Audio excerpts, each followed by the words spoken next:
Belə bir yorum yazıblar. Yoruma cavab olaraq budur ki, yəni bir insan müsəlman olmağı üçün, yəni İslam dininə daxil olması üçün hər şeydən öncə kəlmə-i şahadət gətirəcək. Yəni kəlmə-i şahadəti deyəcək. Əşhədü ən la ilahə illallah və əşhədü ennə Muhammedin abduhu və rasuluhu.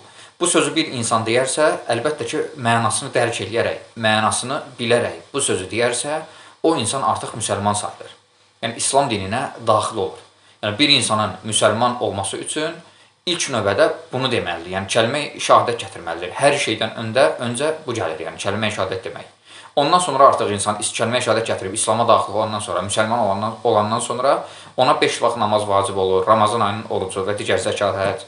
Amma ilk növbədə insan müsəlman olması üçün kəlmə-i şahadət gətirəcək. Əşhədü ən la ilahə illallah və əşhədü ennə Muhammedin abduhu və rasuluhu.